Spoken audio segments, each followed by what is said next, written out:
Hello and welcome team. Here's the video for our reference and guidelines. Unplug your grinder and now you can start work. First step is you want to undo the two Allen keys that are holding the two cradles on. It's a 5mm Allen key, and then just pop those screws into a cup so you don't lose them for later. Using a 14mm spanner to loosen the front nut on the MicroSwitch, usually about 1 rotation, 1.5, then you can undo it by hand. Next step is you want to turn the grinder on its side. Make sure you have something underneath the grinder, like a tea towel or a towel, just something to protect the grinder from getting scratched if it's a new one. Otherwise, yeah, and also if it's a timber bench, you don't want to be scratching any of the bench as well. Remove the bottom 4 legs. It has a screw in the center of the rubber leg.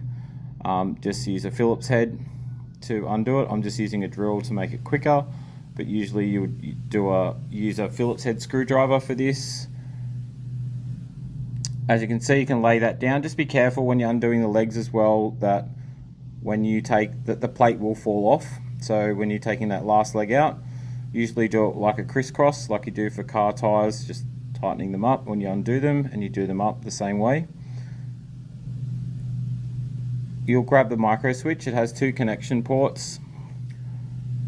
When you disconnect your old MicroSwitch, use the other one and just mirror what's the connections. So put them side by side. When you're pulling the connections off, make sure you pull it via the ports, the plastic connectors. Don't pull by the wires.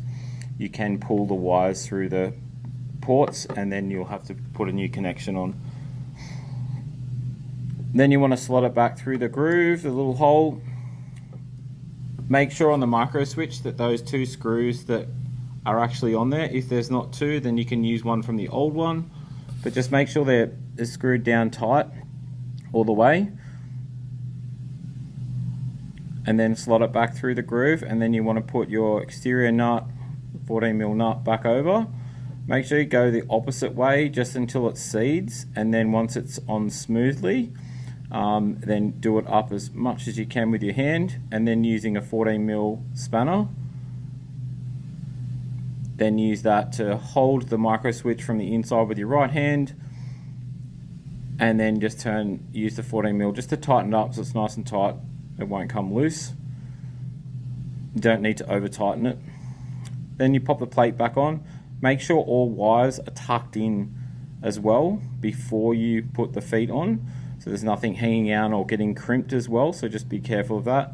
You can use a cable tie if the wires are all loose and messy.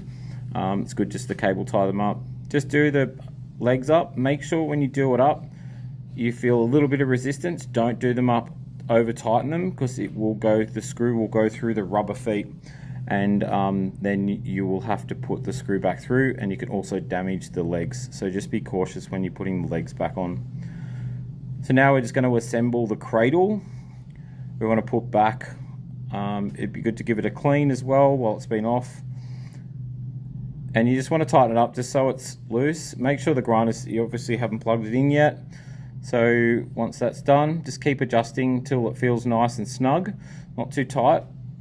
And then you can plug your grinder back in and turn it on. Put your hopper on and put some coffee in. And now we just want to test the MicroSwitch and make sure that it's actually working. Grinding coffee.